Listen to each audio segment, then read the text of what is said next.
Good morning. Welcome to IT Live. Hey, you got to make do with what you got to make do with. This is the new studio is bad. Wide shot. Like it's I know. This is my wife's iPad, so thank you to her for helping me out with this. But IT Live, presented by Academy Sports and Outdoors. Make sure you like the video. Make sure you subscribe to the channel. I don't even know why I have this mic within screen, but we are going to talk about the SEC Student Athlete Availability Report. We are going to talk a little bit about what Evan wrote this week, all the different stuff with the strong side, weak side tackles with Vanderbilt and their unique offense, and then we will always take our normal look at the SEC. So I'm trying to be really careful with the touchscreen here. Make sure you go to InsideTexas.com. Use that first link in our description to sign up for just $1. Get the best Texas Longhorns intel. Join the best Texas Longhorns website. And if you want to, go ahead and scan that QR code right by Arch's noggin, that very, very precious noggin we're going to talk a little bit about in just a few minutes. So, guys, I'm not sure if I'm going to be able to share screen on this platform. But shucks. we will see. We'll talk through it. In fact, I can make some banners. But Evan, if you wouldn't mind talking a little bit about what was on the SEC injury report for the Longhorns last night. Yeah, you got 4 players in questionable, 1 improbable. The probable is Aaron Butler, who's not much more just a rotational depth guy at wide receiver. But the big headlines: Arch Manning, Michael Taaffe, the 16s are still questionable for this game. Kind of expected that. You knew both were going to try pretty hard to get on the field there, but Manning's still in concussion protocol. Taaffe just not that far away from that thumb surgery he just had. Missed last game. Obviously, Arch missed the last 3 plays, two and a half plays of the Mississippi State game. You also have Lance Jackson and Cole Hudson in questionable. You'd like to have your starting center as always, and Lance Jackson was pretty impactful in that Mississippi State game. So any help is good, and you'd hope all 4 of those guys play. Justin, it seems like with Jackson and Hudson, these are things that popped up in practice because we saw Jackson play most of that game on pretty much all that game at Mississippi State, and now we're seeing him on the injury report. Yeah. So listen, there's some wear and tear on this roster, and it's not just on this report. There's some wear and tear on these guys. Some of these starters are dealing with things, and that's what we see in the ebb and flow of a season. What are we in week 8 now? Like that's kind of par for the course. You're going to have some of these guys bumped and bruised. That's a reason we emphasize depth being so important in programs in this era, because you're going to play longer seasons. It's just the way of the world. And so, yeah, Lance Jackson popping up on there was no bueno. And that's something that occurred at practice and something they're monitoring. But I think everybody is really fixated on the pair of 16s and what's going to happen Saturday with Manning and with Taaffe. And, with Manning, there's promise that he could play. There's a promise there that there's, he was at practice yesterday, and there's that could be trending in the right direction. And let's not forget Michael Taaffe, he's still a week off of surgery. And a lot of times those guys need a 14-day window when they've been cut on, even if you club him up. And so, it's going to be interesting to see how these things, pretend in the next few days. But, yeah, Cole Hudson's one that, happened at practice. Lance Jackson's another that happened at practice. And look, these guys get after it. These guys, that's part of the physicality that they bring here. And so, but again, that's why depth is just such an emphasis. And our guy, Big Jake, he brings up a good point, Evan. The defense has played a lot over the past 2 games. They're on the field for 40 minutes against Kentucky, on the field for 80-something snaps against Mississippi State. And it's guys who, like the impact players, it's Jelani McDonald, it's Malik Muhammad, Grayson Littleton was on there a lot. Like this is and plus they may not play that many snaps this game unless something goes crazy with Vanderbilt, but still they may end up out there on the field for a long time with the time of possession part of things. Well, just think about specifically with Jackson, like these trench spots are the ones that get most impacted by the season game-to-game wear and tear. And he hadn't played more than 25 snaps in a game this season, and then he does it twice, 25 and 25 these last 2. So this kid's played 50 snaps of SEC football on the road these past 2 weeks. He wasn't playing SEC football last year. He was a high school kid. So it was bound to happen for a guy like him to maybe be a little banged up. maybe it caused him to get injured in practice or something. But yeah, like you said, I think Vanderbilt's the kind of game where you're not going to have to play those 80 snaps, 75 plus snaps. But that's also why, like Justin was hinting at, and I wrote about it this week, and people were talking about rotations. That's why Texas, specifically on the D line, has so many guys they can go through, because in a game where you don't have your number 2 Jack, I guess would be how you'd say the direct Ethan Burke backup, you've still got Trey Moore, you've still got Zeno Umeozulu, you've still got Brad Spence, and honestly, we'll probably get more into it. In a game where you're playing Pavia specifically, you want the experienced edge rushers that have A, played against him, and B, know how to deal with his kind of play style. And that's not quite Jackson. I don't think this would have been anyway. So I think it's going to be a heavy dose of Moore, heavy dose of Burke, heavy dose of Simmons. But Brad Spence, if he's capable, because he's a good athlete. So you'd love Jackson to play, but I don't even think this is really going to be the game for him, because young guy, a lot of wear and tear on him. I understand where that question will come from. The one thing I'll quibble with one thing on Jackson. He knows what this offense looks like. He, as Justin can attest from playing at Pleasant Grove, like there's a lot of running the ball for the Hawks up there. So he may actually be someone who has seen this and knows kind of how to play the option and stuff like that. He knows the rules. Yeah, exactly. And Justin, do you remember? I think you and I have talked about this, and I'm curious. Maybe this is something, Evan, that we can ask Steve Sarkisian later once he has his Zoom at about 11:15 or so. You ever heard the story about how Gary Patterson, the first thing he would do every single preseason camp was he would teach his players how to play the option, because he said that was where basically all modern football stemmed from. RPOs are just triple option plays that extend past the line of scrimmage. And so I think Gary, and it's not like Gary Patterson and, they weren't seeing the option in the Big 12. Kansas wasn't doing what they're doing now. But Gary Patterson would always teach that style of offense very, very early in order to, get his guys just accustomed to the different rules that they had. So that was always something I found pretty interesting from Patterson. And, maybe if any of our other coaches are out there watching, obviously Vance Bedford jumps in every now and then.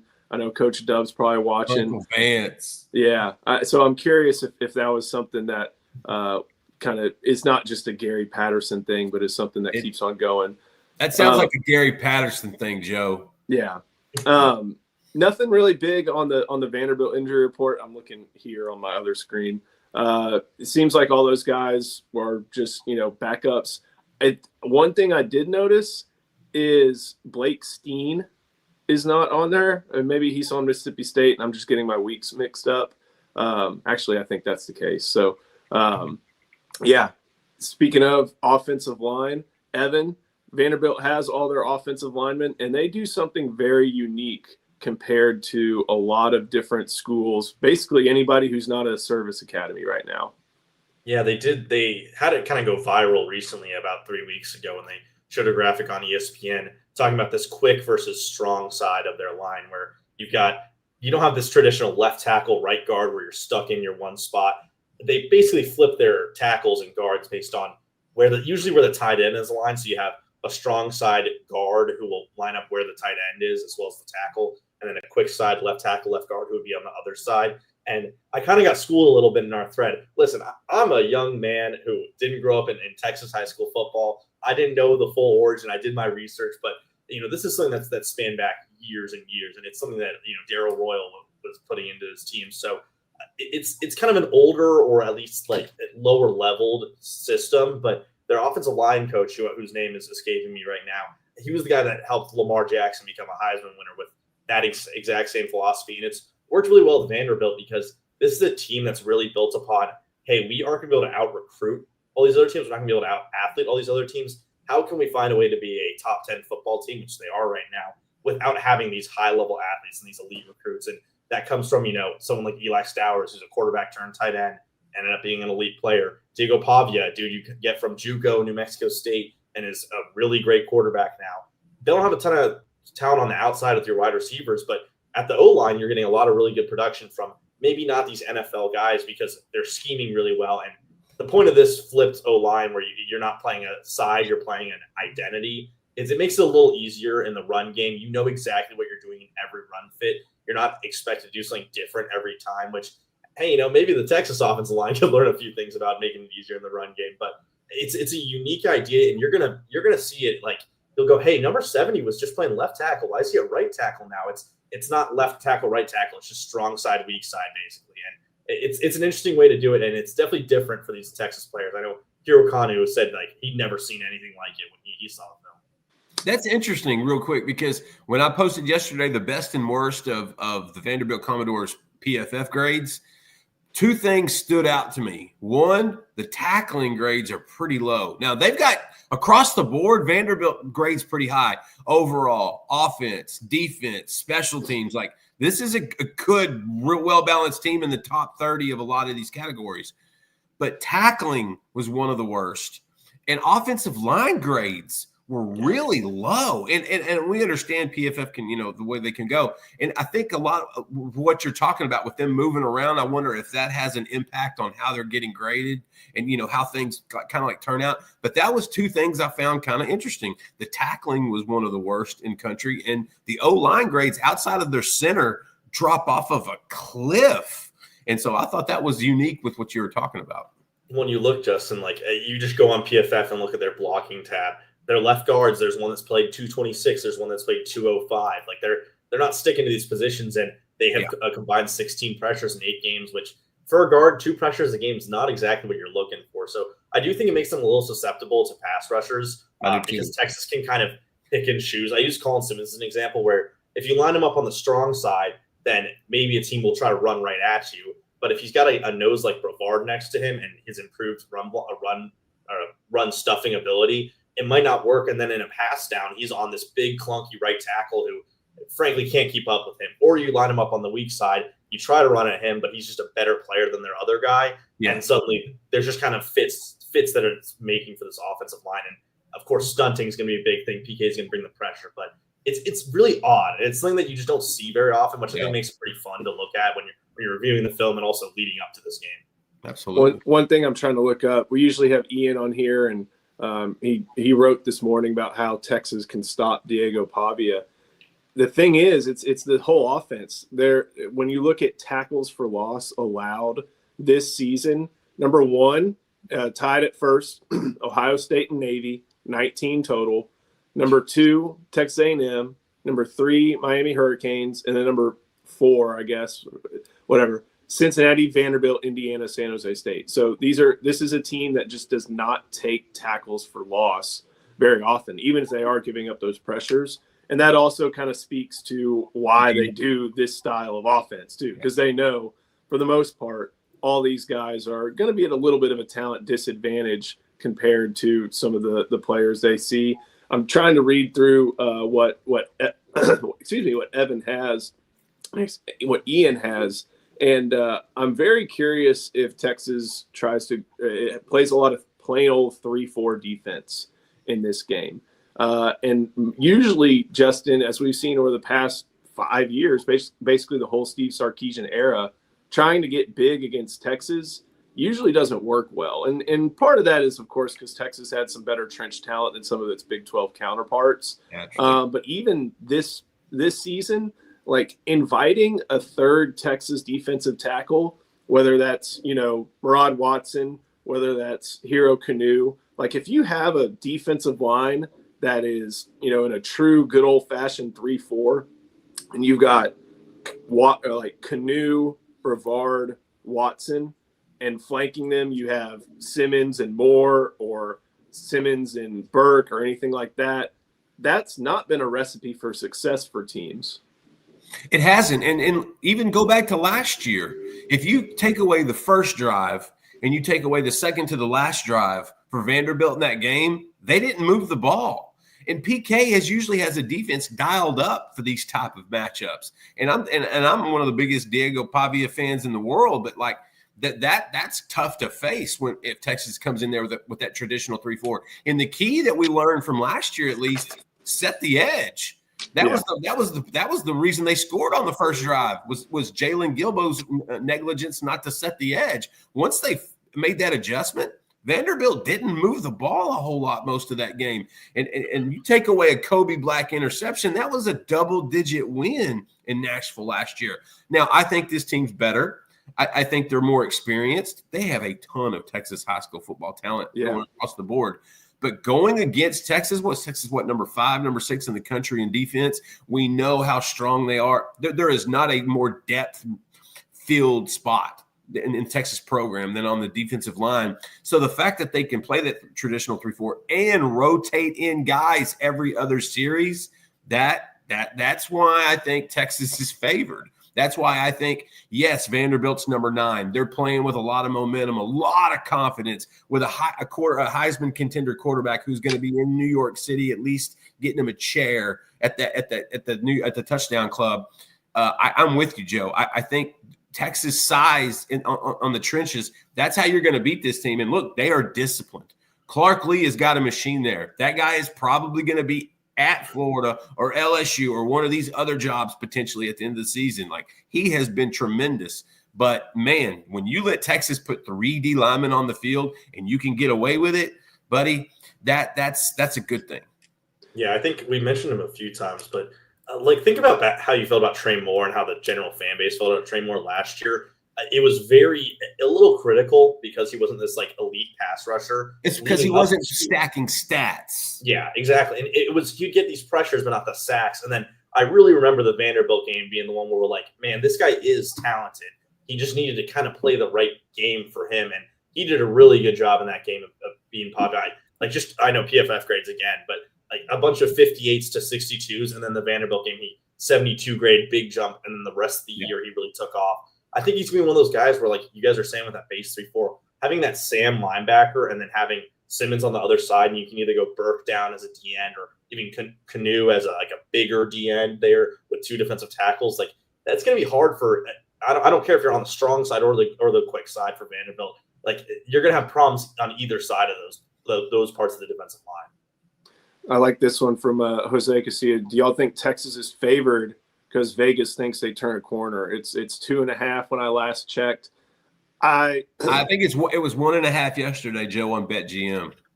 So I home field, Texas being a popular pick. I was trying to explain this the other day. The Vegas numbers, they always factor in their numbers and their analytics and all that, but they're trying to get the money split 50-50. And the interesting thing is, used to, Vanderbilt would never be a betting darling. Texas would be the big betting darling. Now I wonder if there's some casuals who are like, oh, yeah, Diego Pavia. And they look Diego versus Arch and think something like that. Yeah. To where. Yeah, you go, Justin. No, I was agreeing with Joe. With the fact that they have Pavia, that 10, that means Theo Vaughn's going to put down a couple extra G's before this kickoff. The thing that confuses me is Vegas bets on rating systems, and that's something that I've written a lot about on our site since I've come over. They don't care what the rankings say. You obviously saw that with Texas versus Oklahoma, and it's hard to find a rating system that has Texas as a worse team than Vanderbilt, despite Vanderbilt clearly playing better on the field this year, being a higher ranked team. So that's where this line's a little weird. I think their system would say Texas on a neutral field is favored. Usually you get a 3-point bump for being the home team, which oftentimes isn't enough of a bump. So this being a 1.5, 2.5 spread, it insinuates that Vanderbilt's the better team. But if Texas is the better team or even an even team, they should win by more than 3.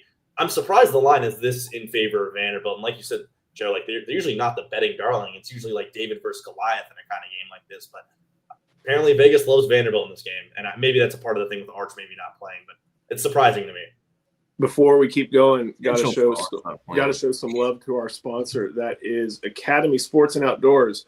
Academy Sports and Outdoors proudly honors our brave military and first responders for everything you do to protect our nation and serve our local communities. We appreciate your unmatched dedication and countless sacrifices. And from October 19th through November 11th, Academy is giving you a salute with 10% off your sports and outdoors purchases at your local Academy store and online at academy.com/discount. Exclusions do apply. Let's keep on going. Got some other good comments here. We can talk a little bit about Arch. We kind of glossed over that very fast. Ian, I wish Ian was here because he educated himself on concussion protocol. What stage of concussion protocol is Arch in? He's driving and getting stopped by UTPB, practicing in some sort of capacity. I'm curious where that I figured out where that was. It's right by Red River Cafe. If any of y'all know where that is. Joe would know that. I had a tip on that. Well, not a tip, but somebody was like, "Oh, I know that building. It's right by Red River Cafe. I eat there all the time." Practice is very general. Yes. Sometimes Steve Sarkisian, as he has his right to do, describes practice today as being there. That doesn't mean, he could have just been there. He could have thrown routes on air. But I do think the fact that he's not in the step where it is not doing anything at all after he was in that stage Monday is positive. But I had looked through the NCAA's concussion protocol thing, and it is pages of stuff that hard to parse through. But the fact that he's even doing something, I think is a big deal. But Justin, I'm not sure if it's going to be a big deal enough for him to maybe do more than the Dylan Gabriel game show like in 2022 and throw a little bit, but really not be actually active. Yeah, see, the thing with Arch is I think he could be getting himself in a position to play this weekend, but his style is something you got to pay attention to coming off of a concussion, because he has, I'm not saying he's reckless, but this kid is tough, and he's going to throw that 6'4", 225, 230-pound body around. And, and Vandy's going to bring some guys bringing hat downhill. And so do you want to give him a little bit more of a cushion, a little bit more, maybe another week to get to a point before he's ready to say, go to Athens, where Georgia will have literal bulldogs on the defense ready to bite? And so it's things I think Sark has to weigh those things. And also don't forget, they are very confident in Matthew Caldwell, not just the coaches, the players. That team who loves Arch absolutely has faith in Matthew Caldwell. There are a bunch of big fans on that roster of Caldwell. So I think this is one of those things where Sark can have fun. He doesn't have to tip his hand. The injury report is going to be about as base as you can get. It's not going to be Lane Kiffin fun, but it's going to be pretty bare to the bare minimum. And we're not going to really know anything till probably sometime early Saturday morning, maybe late Friday night, early Saturday morning. But yeah, the fact that he's out and about doing stuff, I'm not an expert on the stages, but I think the stage is Arch is practicing, but we're going to be careful. Evan, you and I heard it in Starkville from a lot of the different players, heard it from Caldwell himself, and then Sark talked about it too. It is very interesting that with all this talk of culture and portal that Sark talked about this past week, that Matthew Caldwell comes in, and Matthew Caldwell went to Auburn High School in Auburn, Alabama. He played Gardner-Webb's in North Carolina, Jacksonville State, where he started. That's in Alabama. Troy is in Alabama. He had a chance to be part of Hugh Freeze's program, but he chose Texas because Texas was after him. And he's someone who it sounds like has not only ingratiated himself within the program, but the program has also just kind of wrapped their arms around him and supported him. And you saw that really big time on display against Mississippi State. Yeah, Auburn is a Matthew Caldwell and 3 of the not worst officiating calls in the sport this season from being 6-2.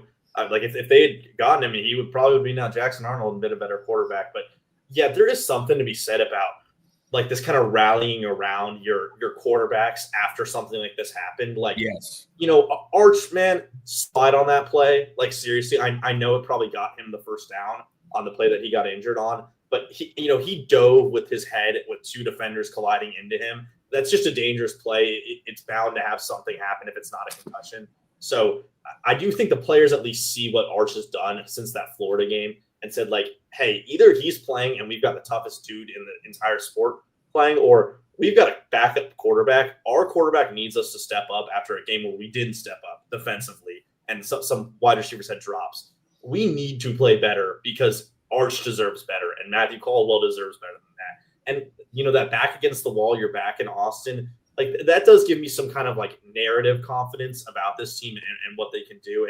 And that is with your culture builders coming back. Like I think of CJ Baxter being able to be on this field probably a little more in full this game and having that almost full defense as long as maybe not Lance Jackson. So like I do think there is some kind of culture mystique to this game that makes me want to say Texas is going to win. I also do think in the Arch Manning case, like I was looking at the National Texas does that concussion report on his Twitter, and he's definitely passed the first 2 steps. He's not in the unrestricted practice or training step yet. So he's either in stage 3 or 4. Maybe by now it's stage 4. So, if you're already at stage 4 and you're almost able to play unrestricted practice, who knows what that could mean by Saturday. But I do think no matter who's out there at quarterback, Sark is going to have to limit the amount of hits that guy's taking by doing a lot of short game, a lot of RPO if it's called, a lot of screen if it's Manning.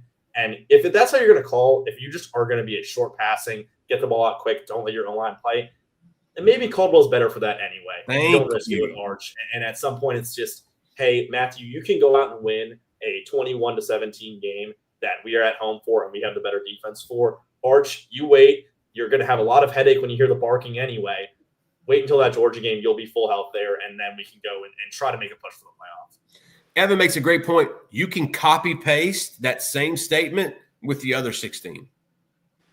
Michael Taaffe. Everything you said, if we were talking about the defense, you can say the exact same thing about Michael Taaffe. Can we get back home? Can we get past this top 10 team so that when they do go to Athens in 2 weeks and everything is still in front of them from a playoff to whatever they're trying to achieve, can you get them to that point as well? I think Taaffe is the exact same conversation, just obviously a different injury, a different circumstance, but the 216s, that's the buzz between that right now.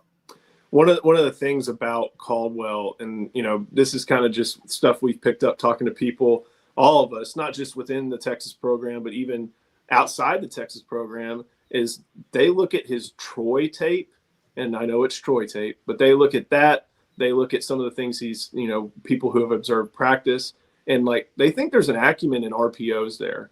And Arch, what Arch has done a lot this year is a lot of pre-snap counting in the box. Like, is there 7 here and 4 there, or is there 8 here and 3 there? And that can dictate a lot of throws before the snap. Some of the stuff after the snap, it's been hit or miss. And I think there's a belief that in spurts, not to just go full time with it, that Caldwell will be able to maybe manage some of those things and put those on the field a little bit more often than what we've seen. And I think also with Arch, and I was talking with Ian about this, everybody's kind of asking, it's like, where's the Neil Brown influence? Where's the assistant coach influence? Stuff like that. This is still Sark. It's correct, but Sark didn't have much as far as, he probably had some very basic quarterback run stuff in his playbook. He always talked about how he never majored in it. In between, when you go all the way back to his USC days, you get to maybe his evolution post Washington, his brief stint as head coach at USC, you go to Alabama. The only kind of running quarterback he had was Jalen Hurts for one game in the national title. None of the guys he really had, whether in the pros or in college, were runners. And granted, I don't think anybody wants to be calling any Texas quarterback that he's had so far runners, but they've been athletes. And you can use that athleticism in the run game, but where do you get that if it's not something in your playbook? I think that's where Neil Brown may have had some influence as far as, adding some of that and helping some of that find space in Sark's offense. I do wonder, and I think that's where a lot of the RPOs or option plays have been this year, is zone, just kind of plain old zone reads. I do wonder maybe if we see some more classic Sark RPOs as a result. And then Justin, to kind of get what you were talking about with Michael Taaffe, while this is all happening, 16, they want him out there, they believe in him, but there's starting to be more belief in the other guys. Phil Smeet earned the trust to play at Star. Derek Williams has had this program's trust for quite a while. Yeah. These are players, along with Littleton and along with Jelani, that have, these aren't players that Texas is really concerned is going to have to play snaps this upcoming game. Exactly. Like, listen, nobody is hurt more from Taaffe missing time. Like, my heart hurts. Like it's like heartburn there. Like, I can't get that pain away because that's the captain. All right, that's your captain. Jelani McDonald is the Alka-Seltzer.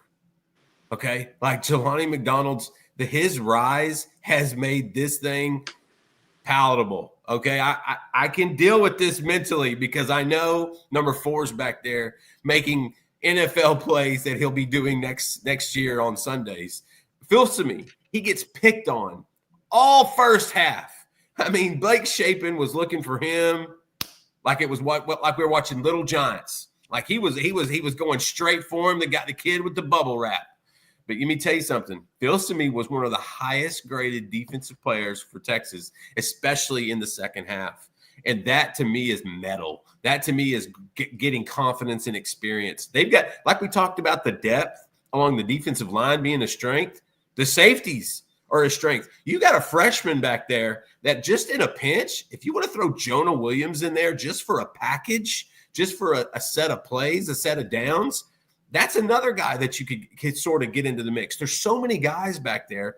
There's some confidence that, yeah, you're missing Taaffe. You're missing your quarterback back there. But Derek Williams is a Raptor for a reason. He'll take you back to Jurassic Park. He's getting better and better. And then you got Phil Simi, who I think is growing along. And then, of course, you got Jelani McDonald. To me, if Jelani McDonald's not back there, the safety position is a concern for me, no matter who you're playing without Taaffe. With Jelani, guys, that is a blessing on top of a blessing, disguised in a blessing.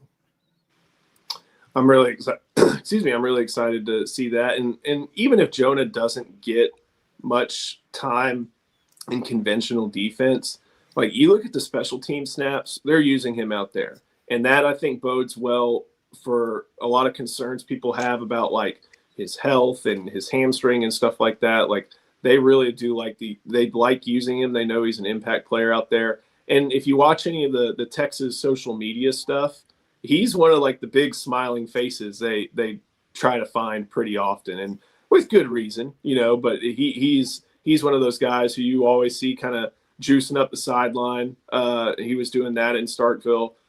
He's getting down there on special teams, and he's making sure to do his part, even if his part doesn't require a whole lot of snaps. Justin, I'm just going to scroll through some questions, but I saw one from Ryan Nelson that we kind of have to prepare for in the coming days. Any early guys in the 27 class or any early things you've seen in the 27 class that looks different with this being the first full cycle, new rules in place? Also, Kavian Bryant, who's the leader there, haven't seen so much with the rules, I feel like. It hasn't impacted how we've thought about things. Curious your thoughts on that, and then if you want to get on Kavian Bryant. Yeah. Let's go with this real quick. Always good to see you, Ryan Nelson. So what was you just took it off. Bring it back if you can. I know we're iPadding it. The only thing I'm seeing different with the class of 2027 right now is that since they can be paid earlier now, these guys, as soon as you see commitments, they can be put on the payroll. And the difference now is you're going to have to pay. There was a thing before where you were paying kids to visit. And, of course, you're not supposed to do that, but it happens at a lot of schools. Now you're seeing kids, if they commit early, you have to start paying them then. How long do you want to pay a prospect before they actually get to campus? 2 years in advance? Like that's kind of what's the people that are getting momentum in 2027, that's how they're looking at it. It's almost like a deferred payment type thing with like a Shohei Ohtani contract. They're trying to get them in there early, get that payment schedule early, but you're still having to exhort resources 12 months earlier than you were to have to before they even get on the field. That to me is a little dangerous, and that's what 27 is going. Look, Texas is not that focused on 2027 right now. If you ask me, they are totally focused on finishing 2026 strong and finishing this football season strong. Yeah. Texas is always recruiting every school is recruiting a class ahead, 2 classes ahead. And 2027's got some bangers in the classes in the state of Texas. And we're going to know more about those guys probably around Junior Day in next spring. That's when Texas will have more focus. They're connecting with those kids, but they're not pushing them for those early commitments like these other schools are, because they know they want to try to get them signed. They want to try to get them on a dotted line so they can't flip or they can't go somewhere else. So that's the kind of the difference in the rules. We're not going to really see that more. It's a good question, Ryan, but we're not really going to see, I think, more of that until after this 26 class signs, until we see the Junior Day rosters, till we see where kids are starting to trend on spring visits, when coaches are on the road, things of that sort. Yeah. And then Kavian Bryant's Texas Tech. He's been Texas Tech for a couple months now. I believe he gave him a silent, maybe late August, early September. It's been trending that way. Look, Kavian Bryant wanted that Texas offer for the longest. He went to Austin. He earned it. But 2 things are hurting Texas right now in that recruitment, and one of them is named Diabell, and that's really the one. Listen, Kavian Bryant is not afraid of competition. I'm not going to argue with people about this, but quarterbacks pay attention to quarterback rooms more than other positions in college football. It is the way of the world. It's always been that way.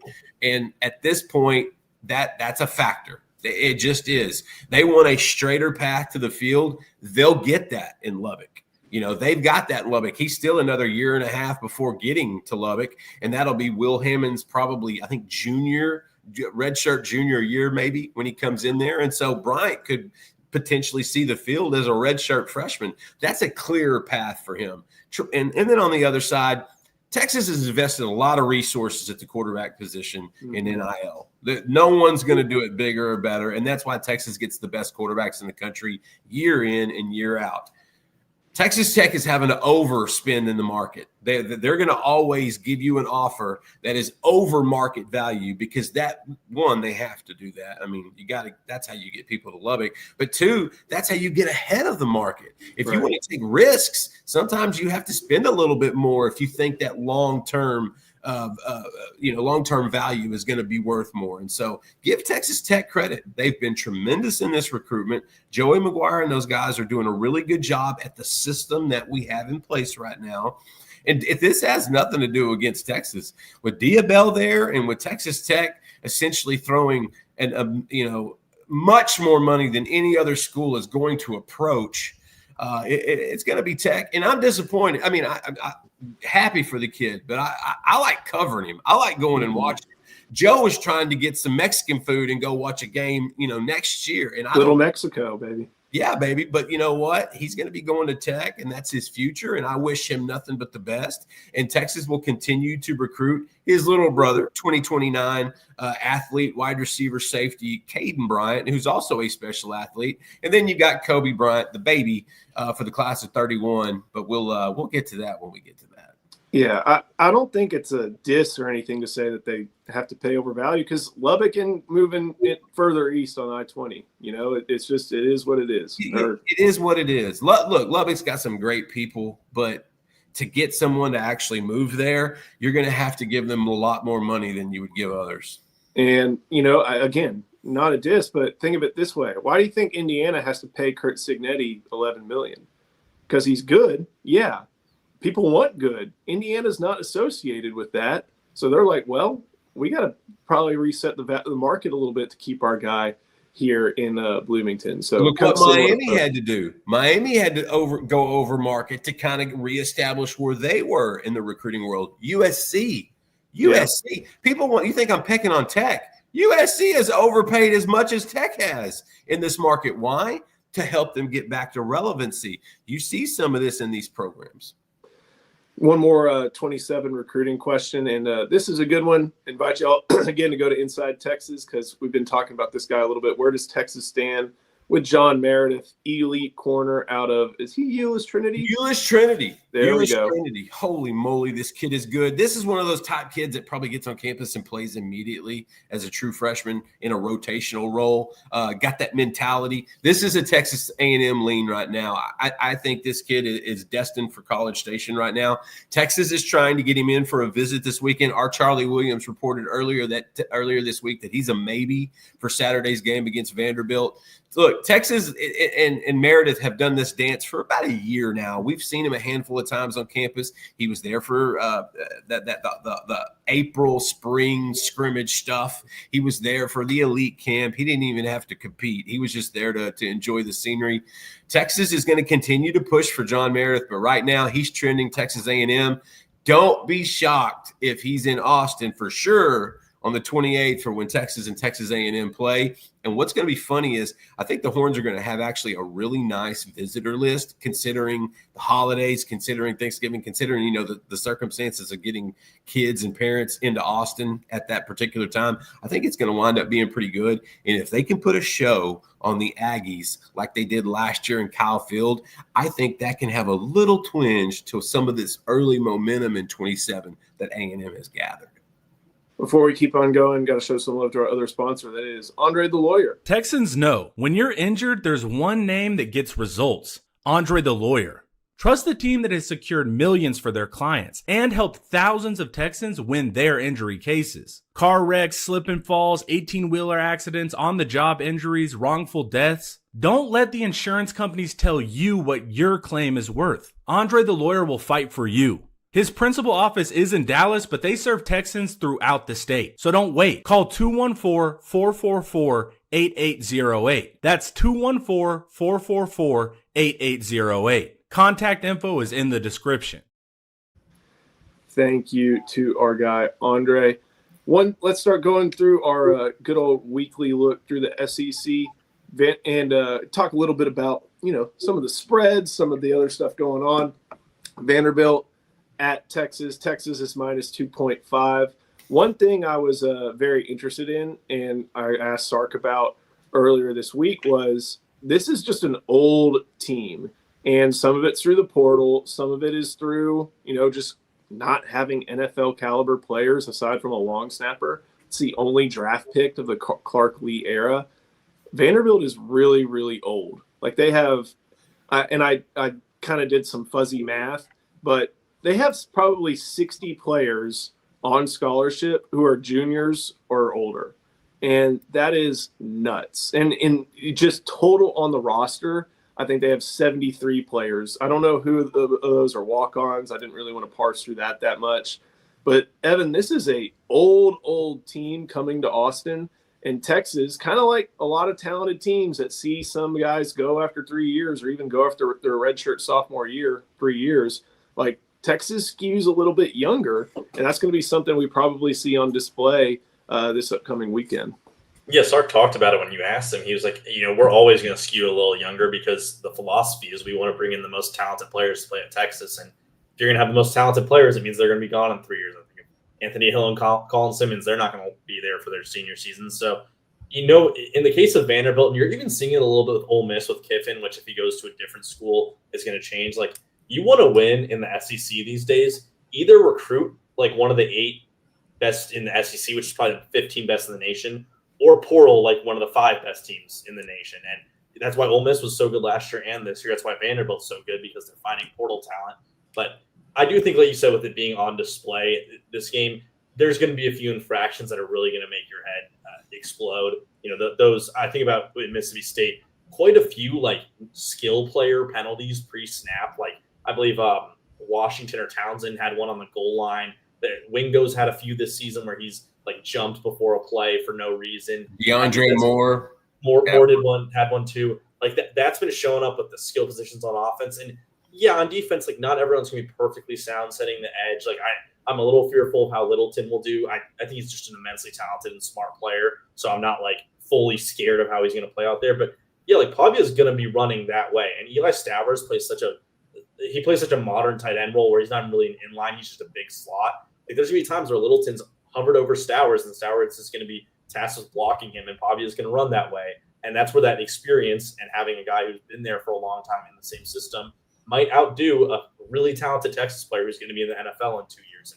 And that's kind of a bad example because Stowers is going to be a 3rd-round pick this year. But there's just going to be a few examples that are going to go, man, we look like the less prepared team, and it's maybe less prepared and less poorly coached. And just these guys they have are 21, 22, 23 years old, and Texas is playing 19-year-olds. And that's okay. It's just a difference of philosophy, but it will show, like you said, Joe. Part of me wonders if that's what, even though Clark Lee is a Vanderbilt guy, played there, if that's what maybe has him thinking, it's time to find another place. Because the full reset's going to come next year, and who knows if that's going to set a bowl floor, Pavia or not. Stowers I don't think is going to stick around. A lot of these guys I'm not sure are going to stick around. Like, we'll see where Clark Lee's name kind of ends up on the carousel. It's been on the carousel, Joe. You need to check in a few things. Like, I'm hearing some real stuff around Florida and LSU. Really like this guy. Maybe if you don't get Kiffin, it's your second prize type deal. The carousel is going to be absolutely nuts to cover. And it'll make no sense. Right. It'll be chaos. And that's what I'm here for. Hey, well, Lane. The difference between Vandy and I think the two other ones, Georgia Tech and Louisville, where you've got those legacy graduate guys, is at Georgia Tech and Louisville. You're seeing it with Georgia Tech. They're 7-0. The hardest game they played is against a terrible Clemson team. They are waltzing into the playoff. Vanderbilt has to fight battles upon battles in the trenches and all this. Lee can go waltz over to Florida with the recruiting money or LSU and go win. He can't do that at Vanderbilt long term without 4 years of developing up a quarterback and system. So I think you'll see Brome and Key stay, but Lee, if he gets that job offer, he's got to go take it. Vanderbilt's just going to be too hard to win it. Just because you're a Vandy alum doesn't mean you have to stick around. Yeah. I don't want to see Jeff Brom at a big job that Texas has to play every year. Like Oklahoma. Yeah, don't get me started. We'll keep going through the SEC. They don't call it the world's largest outdoor cocktail party anymore, but it is the world's largest outdoor cocktail party. Is that some political correctness or something because they're afraid if they call it that, kids are going to drink too much and hurt themselves or something? Yeah, something like that. And I like the whole Red River Showdown, even though it's the shootout. Yeah. And I think this is one of the last years because the Jags are going to renovate their stadium or something like that. Like, I think there's going to be a stretch in the next couple of years where this is a home and home, which is going to be very interesting. That's interesting. I don't think that doesn't start this year. It's still at Everbank in Jacksonville. Georgia is only a 7.5-point favorite. Florida's coming off a bye. Is Georgia coming off a bye too? That would make sense. I think they like putting these types of matchups off of byes. Interim coach, new play caller for Florida. Georgia still great, but maybe not tippy top of the sport great, despite the number 5 by their name. Curious what y'all see in this one. Go here, Justin. I was going to let you go first. I'll go first. I do think it's similar to that idea of the rallying around your quarterback. Like, they won a football game and their coach got fired. You know how insulting that is to the players at Florida? Like, that is a real – and, like, I don't think the guys disliked Napier. I think they had to do what they had to do as an administration. But, like, you won a football game and then your coach got fired and then you had a week to think about it. I think it's going to be one of those games where it's going to be really uncomfortable for Georgia, and Florida's going to really, really push to win this game. But like a cover but don't win for the Gators, because I think Gunnar Stockton, who is someone I had little faith in entering the year, is easily the most underrated quarterback in the country. The fact that he is a gamer. The fact that he is not in Heisman, like 10th off the list of these Heisman things, when he's like the only one who showed up in multiple big games this season, is pretty astounding. Like, Dante Moore being third in some of these is unbelievably stupid. I think Stockton's a gamer. I think he shows up for these big games. They're gonna give up a lot of points to Florida. They do not have the defense they used to have, but I think they still win this game. I think this is kind of a battle of strengths a little bit. Like, it all kind of depends on if Florida can run the ball, and that's kind of been the problem. I think Georgia can cover this. It may not be like a comfortable victory, but I think it can be. It's still a rivalry, which I think keeps it within a couple possessions at the least. Right, exactly. Moving on down, one of the things, and it stinks I can't screen share with all this, but have this anyway. Mississippi State at Arkansas. Both these teams are winless in the SEC. Arkansas has already fired their coach, and I think the comeback loss that the Bulldogs gave up kind of sent this Mississippi State fan base into a little bit of an anxiety pit. Like, that would have been their first SEC win, I think, since the 2023 season. Like they went 0 for last year. They're 0 for 4 right now. And there's a lot of, if not now, when is it going to come? Because Mississippi State has supported Jeff Lebby, and he's had to kind of rebuild that program after Zach Arnett, plunged it into the depths because he tried to do this insane pivot from Mike Leach's system that wasn't going to work at all. He was also a bargain head coach. But like, there's some anxiety here because if Mississippi State can't win this, they may not find a SEC win on that schedule. Watching Jeff Lebby lose like 10 pounds in the fourth quarter in overtime, you had to feel for him. You know what's crazy? He got some tips from his father-in-law. Nobody on this planet Earth wants to beat Texas more than Art Briles. And he was on my flight to Starkville, so he was there. Absolutely. It's funny they don't get mad at Lebby when he brings him to Norman. No, they did. They did. Starkville, they get upset. No, they got upset. No, I mean the other way. They got upset when he brought him to Norman, but it's okay for Starkville. You know what that shows you? Perspective. That's what that is. Perspective. Anyways, Lebby, he's safe. They're going to give him another year. Arkansas is still looking for their thing. My big thing is Taylor Green. Like I think he's good enough to be a touchdown better. I wonder where Mississippi State is mentally going into this game. Actually, Arkansas has been hanging with some teams, and MSU too. But I mean, Arkansas has been close. They had A&M. If they make one or two plays late in that game in Fayetteville, they beat Texas A&M. Like they were there. So I think there's a little bit more confidence there. Plus, it's at Walmart Stadium. I like this. I think the Taylor Green squad covers. Arkansas's got a top 10 offense, but at least among Power 4, bottom 5 defense. They are just like the Dallas Cowboys of college football right now. Exactly. And Jerry Jones. Exactly. There's too much going on with that. I do think one thing in Mississippi State's favor is they might just be mentally boomed from that game against Texas, but they get Arkansas and then it's Georgia at Missouri, Ole Miss. They just have to win this game. Like I think Levy's going to really be hyping up. Like, boys, leave it all on the field on Saturday because this is it. Your season's over after this. So I think I'm favoring Mississippi State in this game, but I definitely see the Arkansas side of it. I didn't see what the over/under is on this one, but I would definitely take the over because this is a defense optional game. There may be no defense at all. Taylor could have 400 yards in this thing. This is the type of game that when we see Taylor Green get drafted in the 5th round by the Minnesota Vikings next year, they're going to show highlights what he did against Mississippi State. I'm with you there. Moving on down, South Carolina at Ole Miss. This is a 6 p.m. game in Oxford. Ole Miss minus 12.5. The only thing for me on this one is, can Lane help tune out the distractions? And I think Ole Miss is good enough to beat even distracted. I think they're good enough to beat this South Carolina team, but are they going to be distracted is my big thing I'm watching for. I think this spread is too large. I think this will be a closer game. Ole Miss, it feels like a trap in a sense, like, almost 2 touchdown favorites. South Carolina has enough in them to make this a game. Like Lenore Sellers has enough to make this interesting. They still do have some remnants of that really good defense last year with Dylan Stewart and a few other cats. Ole Miss has a ton of confidence, and I think that's what could trip them up. They're coming off a big emotional win in Norman. We saw how animated Lane is. We've seen how Lane has been in the media the last few weeks.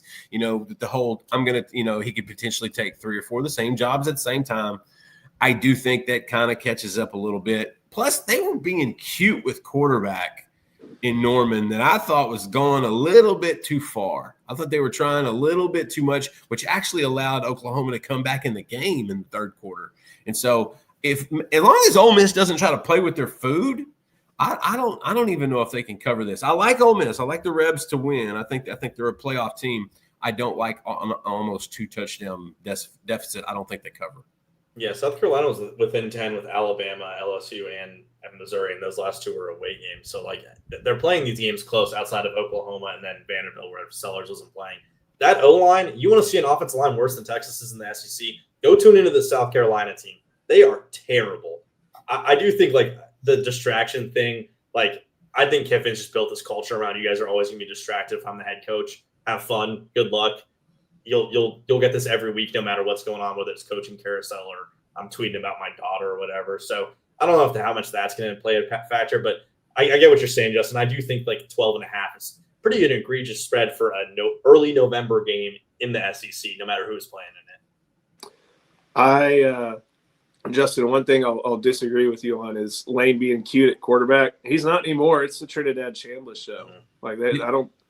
Do you not think he's going to do that again like he did last Saturday? I mean, he'll do some 2 quarterback stuff, but Chambliss is a starter. You're 7-1 with that guy. You're rolling with them. I agree. So why, when you got momentum, throw Austin Simmons in there cold and tell him to throw 3 passes on first and goal? I'm with you. I think Lane gets cute because Lane likes to get cute because it's Lane Kiffin. And I think but you know what? He has you know what's good about that? Those players, they know he's confident in them. Right. That's huge. But you're right. No, Joe, you're right. They have found their quarterback. I just wondering why. And you can even see it on his face, like, why did we try that with Austin? That wasn't a good idea. He wasn't doing the dance like he did the drive before when he scored a touchdown. But I'm with Evan. They're not going to. This is a little too much. It's like the NFL. Anything over 10 points, don't take the undercover because that's just not that likely. I think Sunturn Perkins is going to introduce himself to Lenore Sellers. There we go. It took me a second. I think that introduction is going to be made pretty often. Here's the anxiety game. This game probably has a lot of people clenching their cheeks because I think we don't often get this, Evan. This is a loser leaves. This should be a loser leaves town match. Yeah, I kind of love Kentucky here. I know that Auburn isn't playing Arnold, which in one way is great because Arnold has been terrible. But I think it was CFP nerds make the comparison last year. Like when they benched their starting quarterback for a different one to come in, that backup was terrible. And part of me is like, if Ashton Daniels can't beat out Jackson Arnold, then should he be playing on the field anyway? I think Kentucky might just get their one like random win of the year that they always get, and Hugh Freeze is immediately fired once the game's over. I'm on the side of, I think Seth McGowan can move the ball, but Auburn's defensive front is their strength. You don't see a lot of teams run the ball. Kentucky can't really throw the ball. And this line is ridiculous. This should be a lot closer. This should be a field goal. This should be a touchdown. And I am shocked that Hugh Freeze hasn't break for emergency deuce night. He can do this the same way Billy Napier did it with DJ Lagway last year. Hey, let's go ahead and see what the guy's got. Because you're paying him a lot of money. And it's like, hey, this is the big 5-star that you flipped from Notre Dame. This is the guy you put all your eggs into that basket. I think it's time to see deuce night if Hugh Freeze wants to keep this job. You bring in Knight, you show a little bit of a spark, you might get another year.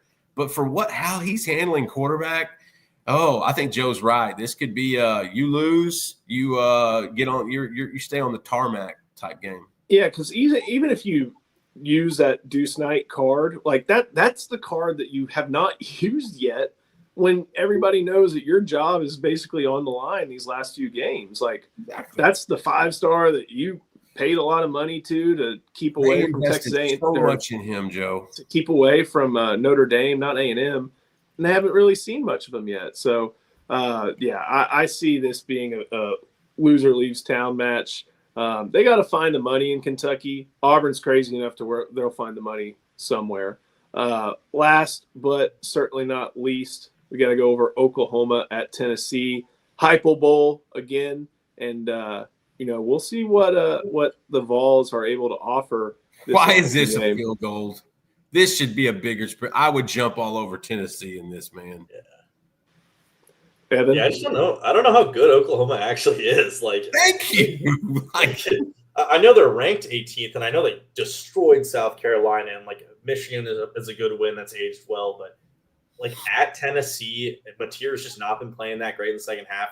The running back and offensive line issues are very well documented. Tennessee's got some NFL dudes on their defense. Now, is their defense playing well? No, but like Colton Hood, Josh Josephs, like first round caliber talents, and they're going up against some not even drafted talents on the O-line and out wide for Oklahoma. So like if they're not getting these big Satania plays or Burks isn't going for 10 and 120, like it's hard to see them winning with how Tennessee scores in bunches and having the home field advantage. I'm surprised that line is so short. I mean, the spread is so short. It's essentially a neutral game because it's in Tennessee with a field goal. You're telling me this game was a push?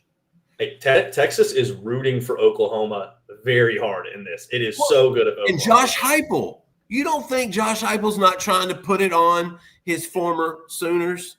I mean, we're talking about we're talking about a Snow College alum here. They hold that stuff to heart. I think I made this joke last year, but it's funny to see so much in the SEC revolve around the state of South Dakota with Heupel, with DeBoer. Like it just means more in South Dakota. That's awesome. I don't know, man. What if you get good John Mateer? I can see OU winning this. If you get bad John Mateer, I think Tennessee can win by 2 touchdowns. Last thing to touch on before we get out of here, we even wrote about this week over at Inside Texas. Any scenario where a 9-3 Texas team can sneak into the playoffs, their third loss is against Georgia and A&M. What do y'all think on this one? Joey, you know what the best scenario is for Texas? They don't play Manning this week. They lose. They beat 2 playoff teams to go down the road. They sneak in as the 11th seed at 9-3. Technically, this is the game they can lose of all the games, but I don't think if they lose to A&M or Georgia, that's getting them in. I'm the other way. I think if they lose to Vanderbilt, that's to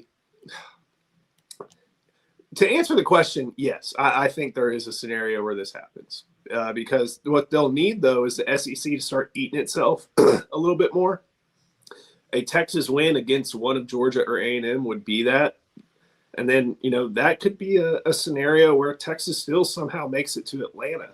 So I see a scenario. While I cough, Justin, what do you think on this one? Yeah, while there's a scenario, I don't think there's a likelihood. I just don't think this is a playoff team this year. Now, they've got it in front of them. They got 3 top 10s in the next 4 weeks.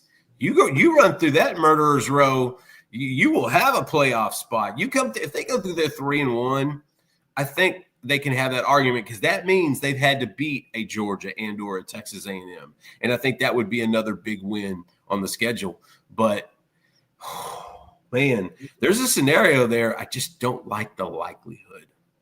There's a few things that need to happen for that 9-3 SEC team that's not like I think Oklahoma might have the 9-3 schedule to do it, but there has to be only 3 teams total from Big 12 and ACC. So that means like a Miami or a Georgia Tech or a BYU or a Texas Tech falling out. Notre Dame would probably have to lose again, which they're not going to do because they play nobody this year. Like they'd have to lose to Pitt or Navy, I think it is, which that's unlikely. Navy, hey, don't sleep on Navy.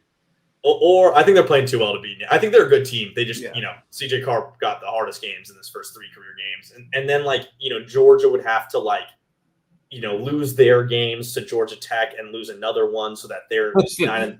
That's more possible than you think, bud. Last year, sure. G Tech had the dogs beat last year. Georgia Tech is a better team than they were last year. Georgia team's a worse team than they were last year, and that game should have been a Georgia Tech win. So I see it, Amen. But a few A&M has to be undefeated when they play, and then Texas wins, so that you have this is an SEC champion level team that Texas has beaten. They've beaten a Georgia or a Vanderbilt who are also making the playoff. Your 11th seed is between a 9-3 Texas who didn't make the SEC championship or a 10-2 BYU who then makes the championship but then loses, so then they're 10-3. That's a scenario where you get in, but it's going to be tough, like you said. We'll get our first playoff rankings next week, so it should be a lot of fun. We'll be talking about that, this Vanderbilt game, so much more, not just here, but over on InsideTexas.com. So make sure you go there. It's the first link in our description. Sign up for just $1. Join the best Texas Longhorns community. Get the best Texas Longhorns intel and sign up right in time for a great stretch run in November. Also, go ahead and scan that QR code right by Arch Manning's precious noggin. Can't wait to see everybody over there over on Inside Texas. So we'll be back later this afternoon. I think we've got the SARC Zoom conference. We've got basketball stuff to pay attention to today. We've got a lot going on today. Deep dive coming out in just over an hour. So stay tuned to Inside Texas. Can't wait to see y'all here again. So Evan, Justin, thank you all. Thank you everybody for bearing with my cruddy internet. We'll see you next time on IT Live, presented by Academy Sports and Outdoors.